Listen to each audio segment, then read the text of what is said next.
Alabama starts off the season with a 42-3 win over Duke. Welcome into the Nick Saban Show, presented by Truckworks. Coach Nick Saban, Jim Dunaway in for Chris Stewart. Early in the game, you gave a lot of respect all week to David Cutcliffe and his offense, and the Alabama defense set the tone early. Well, I think, their defensive team has 8 starters back, and they did a really good job in the game, and we knew that their quickness up front was going to give us a problem, and some of their linebacker plugs and stunts, and we thought we would have some bad plays, but we're able to run the ball and make some explosive plays. But we really had to start throwing the ball on first down. I think that was the big difference for our offense and how we did on third down. But the defense did do a good job, got some fourth down stops and kept them off the board, and that was a real key to the game. Let's take a look at those first half highlights. It is a beautiful, sunshiny day here in downtown Atlanta, but the Mercedes-Benz Stadium roof is closed. It's 70 degrees inside, and we are set to open the 2019 college football season. Alabama and the Duke Blue Devils. Tua claps his hands with Ford astride behind him and to the left. Straight drop. Tua throws. Waddle makes the grab. Escapes 2 men. Gets to the near sideline 35. Cuts inside a man on the 40. And he's shoved out of bounds. But that was a big play. Tua again, play action, rolls right, stands in, throws wide open. Forrestall, the tight end of the 10. He's down the left side, 5. He'll power in. Touchdown, Alabama. That was 27 yards of a beauty to Miller Forrestall, the tight end out of Cartersville, Georgia. And Bama leads 6-0. Anthony Jennings trying to come around on the outside. Here's pressure up the middle. Have a seat, young man. They were so occupied with Anthony Jennings that Terrell Lewis, who is now in the ball game for Bama, came right up the middle. They couldn't take both guys. Here's Najee Harris, the running back. He's lined up to the right of Tua. Here now Tua, quick release, Waddle, far side, winds his way through the D. 35-40, breaks 345. He's to the 50. He's to the 40 of the Duke Blue Devils, and still on his feet, down to the 38-yard line. Improvisation at its best. 39 yards. Tua positions Robinson to his right. Tua claps his hands as you hear in the background. Has protection, throws across. Devontae, 20. He's got it 15. Touch left 10. Carries 2 men with him. Down to the 5. Gets pushed from behind. Inside the 5 to the 4. Here's Alabama quickly now. Gives to Brian Robinson. He'll slip and slide. And he's in for the touchdown. The runner's knee was down with the ball at the 1/2 yard line, where it will be Alabama's ball, 2nd down and goal.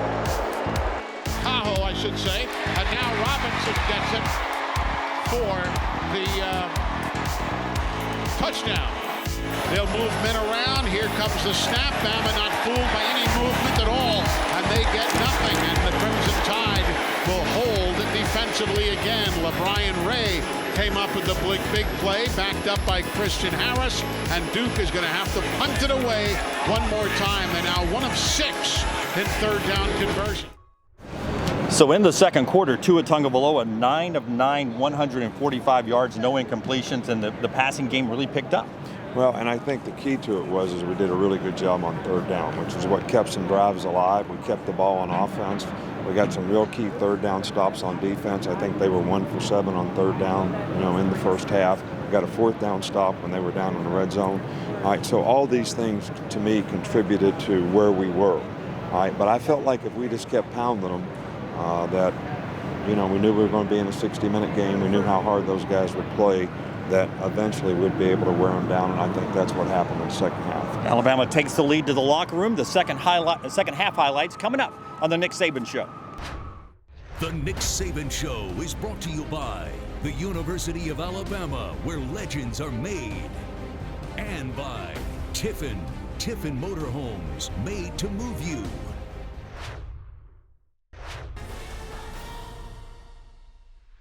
All right, Coach, we're coming out in the second half now. Give me some words of wisdom as you come out of the locker room. Well, we always talk about dominating the competition as the way we want to compete in a game, and I think sometimes players misinterpret that I'll dominate the guy on the first play of the game. But if you really dominate a guy, you don't do it on the first play or the 20th play. It might take 50 plays, to wear the guy out, to where you start to control him. And that's what I try to emphasize to our players, that we go out and keep doing what we're doing in the second half, that we would be able to wear these guys out a little bit and get control of the game, and I think that's what we did. Exactly, that's what happened. Here's the second half highlights. Take a look at those now. Now on a 3rd and 8, again empty backfield. 3 wides right with the tight end. 2 men to the left side. Here's Harris, quick drop, throws across.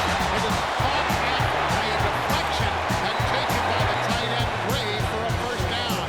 Bama nearly had it to Xavier McKinney, was right there. Nearly came away with the pick, but Gray stayed with the play.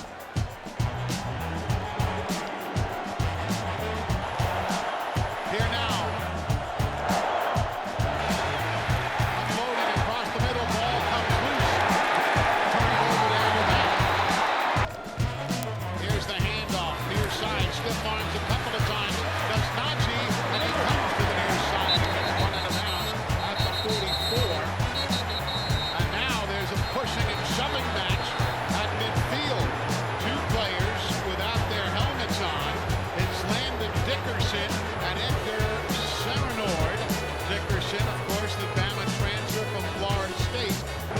Number 92 is disqualified from the game for a flagrant personal foul.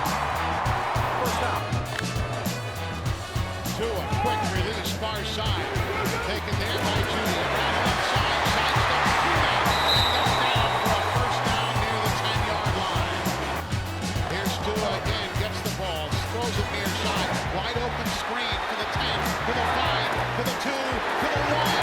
And Judy finally wrestled down just shy of the first down. Robinson, the tailback. They fake the give. Tua throws. End zone. Touchdown. Touchdown, Major Tennyson. The tight end from Flint, Texas.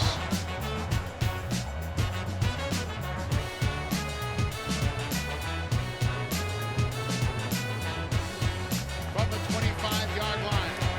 Wide out goes to the far side, or at least the wide receiver does. And Britt Brown, he gets run over.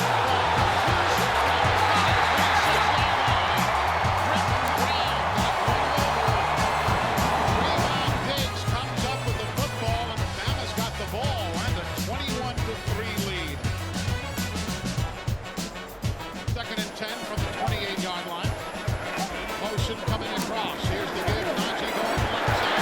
He got blocking behind Owens. He's down first down to the 15 out of bounds. He followed Chris Owens and Evan Neal. Here's Devontae Smith in motion. Goes to the left of the formation. Play action fake to Najee. Rolling right is Tua. Throws end zone. Touchdown. Cutting across at the goal line. That same Devontae Smith who was in motion. And Alabama pads their lead. Touchdown for the good guys.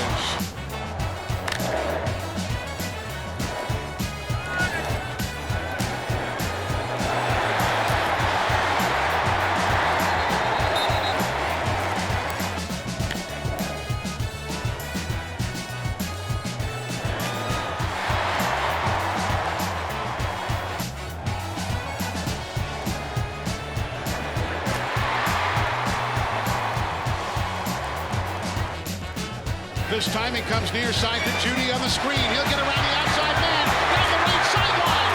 Spinning for a touchdown. Jerry Judy. That was a beauty.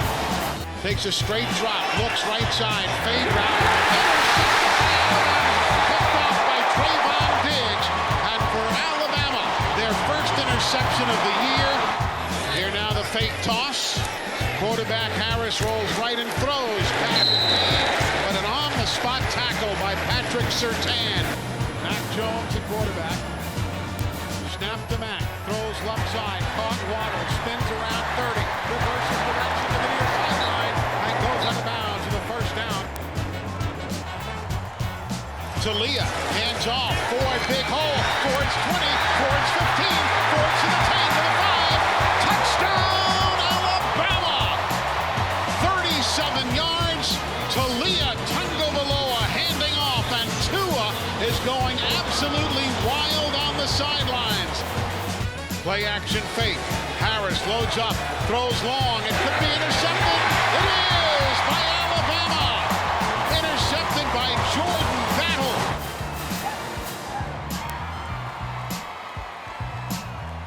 Talia Tagovailoa from their own 20. He'll take the knee. The victory formation. And meeting at midfield, two of the best coaches, two classy gentlemen who have been around for quite a while. They know each other well. Nick Saban and head coach David Cutcliffe. Good solid performance, and Tua is Tua just banging on the shoulder pads of his brother Talia for a job well done, getting in the ball game and so on. Nick Saban remains perfect in season openers. 13 years at Alabama. He is now 13-0. The Tide wins today by a final score of 42-3. All right, so the second half and the game ends perfectly, 42-3 for Alabama. And in a game like this, you got to see in the first game of the year a lot of your young players. Well, obviously in the first game, we're going to see a lot of things that we need to improve on. Right. But there was a lot of things out there that we did really well. We got to play a lot of players. We had a lot of young players playing, so it'll be good for them to get this sort of experience to help them know what they need to do to get better, and it'll help our team know what we need to do to get better. You know, we came here to reestablish our identity as a team when it comes to discipline, accountability, team togetherness, and all those types of things. But you don't do that in one game. You know, you do it over the course of the season. And we have to be consistent in that, and we have to build on what we did here tonight so that we can continue to improve as a team. The coach's turning point of the game and a feature of Cheyenne Carter a little bit later on. Stay with us. The Nick Saban Show is brought to you by AT&T. More for your thing, that's our thing. Proud sponsor of the Crimson Tide. By Trustmark. People you trust. Advice that works. And by Aflac. Get to know us at aflac.com. Back on the Nick Saban Show, and Coach, we look at the game today, and there was a turning point or two in the game. Give me one that sticks out to you. I think in the third quarter, you know, they got the ball to start the second half. They went in empty and, you know, made some plays and moved down the field a little bit, and we got them stopped on fourth down. We take the ball over and go down and score, go 3 and out on defense and score again. And I think, you know, that going from 14 to 28 that quick was really probably the turning point in the game. We do a Mercedes-Benz All Access every week. This week it's with Charles Huff. Tell me a little bit about Charles. Well, Charles is a new coach on our staff, has some great experience, very bright guy, great with the relationships with his players, which I think is really, really good. And he's done a really good job for us in recruiting, so we're excited about having him on our staff, and he's been a very, very positive addition for us. Let's go behind the scenes with Coach Huff. Charles Huff, associate head coach, running back coach. Stay down, stay down, stay down, make it burn. Shake your hips forward. Shake your hips, shake your hips, shake your hips. Well, welcome to Alabama, first year here. So how did you get here? If you can sum it up for me. I know you've had plenty of college experience, so now you're kind of at the pinnacle of it. Yeah, it's been a fun ride. Definitely started at a small school, Tennessee State, kind of worked my way to the University of Maryland, Vanderbilt, spent some time in the NFL, the Buffalo Bills, spent a good portion of the time at Penn State, and then was at Mississippi State last year and kind of got connected with Coach and some of the people that he knows, and at the end of the year with some turnover, here I am. Coach, you inherit one of the best running back rooms in the nation. Najee Harris and Brian Robinson Jr. You did lose Damian Harris and then Josh Jacobs to the NFL. So what is it like kind of building that room and building the room to the culture that you want it to be? Well, I think it's important. The culture has got to be what Coach Saban and the standard here has been for many years because it's successful and it works. My job is to come in and kind of help bridge the gap between the experience we lost and the really, really good players we have. What kind of qualities do you look for in your running backs? Well, I think obviously this is a big league, so you got to have size. I think flexibility is the other thing. The game is going so fast now, even at the college level and SEC, it's definitely faster. So you got to be able to move, you got to be able to bend, you got to be able to change directions. And then the thing that a lot of people really don't think about when you start to look at really, really good running backs, you got to have the right mentality. Because as a running back, the first carry of every game is not gonna go for 300 yards. It's just not gonna happen. And it's almost like a boxer, you can punch the bag 1,000 times and nothing happens. So you can get 5 carries and nothing happened. And the moment that you mentally get out of whack, boom, there's a big run that you miss, or there's a big play that you should have. So you got to have the right mentality, and patience is probably the other thing. So flexibility to be able to play in this league at a really good size, and then patience on and off the field. And here is a great place. There's going to be a lot of talent here, so you got to be patient enough on the field to take advantage of the opportunities you get, and then you got to be patient enough off the field to continue to work for when your opportunity comes. The Nick Saban Show is brought to you by Cooper Tires. Roll Tide on Cooper Tires. Visit coopertires.com for a retailer near you. Ask the Coach is brought to you by Academy Sports and Outdoors. Hey Coach, this is Tara from Academy Sports. Non-conference games are a good test. How important is it to build depth in every position? Well, Tara, I think depth is one of the most important things that any good football team really has, and you need to have it at almost every position, because it's unusual to be able to go through the season where some of these players aren't going to get the opportunity to start and have to fill in critical roles at some point in time during the season. When we have these games early on and we get to play a lot of players, I think that experience that these guys get help their development and help their maturity as players, because we have a lot of freshmen that had never played in a college game before. They don't even know what it's like to be out there playing in a college game. So this was a great experience for a lot of our players, and I think it will help the depth of our team in the long term. All right, Coach, there's certain players that I can always tell that really impress you with their football IQ, and I get the feeling Shyheim Carter is one of those guys. Well, I love Shyheim Carter. I mean, he's been in our program, and he's done everything we've ever asked him to do in the program. And he's been a good player for us. He's been a great leader for us. He's bright. He does great in school. He's one of the smartest players that we have on defense. I think he knows as much about our defense as I do.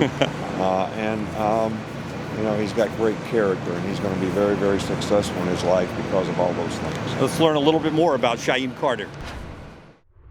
Shyheim Carter, Kenwood, Louisiana, defensive back. Throws an interception right across the middle on the first play. Shyheim Carter pulls it down, goes to the right sideline, 20, 15, down the right sideline to the 10, to the 5. Touchdown, Alabama! Shy, you're going into your senior season. That's got to be a little surreal for you. Do you remember the first time you stepped on this campus as a freshman? Yeah, I did. Stepping on campus with like all the older guys like Ruben, Tim, Ryan, Eddie, Dalvin, all those guys. It was just like, I'm here. Like, I get a chance to play with, some real good guys, great guys, and they were some good leaders at the time. Not saying they not now, but during that time they were leaders on the team, and I just looked up to all those guys. So when you did go through the recruiting process, why Alabama? What made you want to be a part of this? Just the tradition on how things was, and winning. Like where I come from, I'm not used to losing. I'm used to winning, and I know coming here, I could get that. I can be coached by the best to ever coach the game of football. I can be around some great guys on my team, and they can teach me and lead me and show me the path. And now as a senior, you look back to your first game as a freshman. How do you see yourself mature over those years? I matured a lot, coming in, as a freshman, not really knowing nothing and playing, and now like stepping on the field as a senior, even during practice, stepping on the field as a senior, knowing more than what I knew or understanding more than what I understood then as a freshman.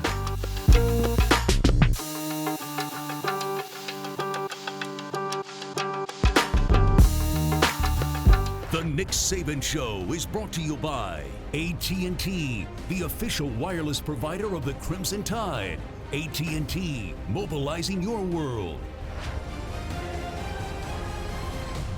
Here's what's next, presented by AT&T.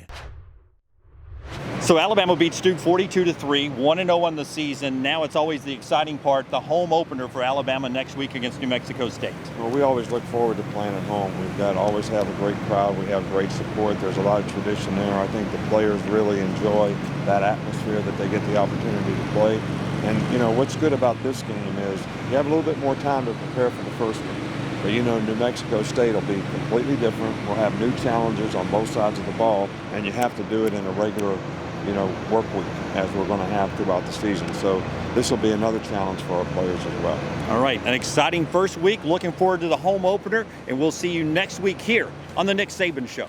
The Nick Saban Show is brought to you by Coca-Cola, share a Coke. By Cooper Tires, count on Cooper, an American company since 1914. And by Trustmark, people you trust, advice that works.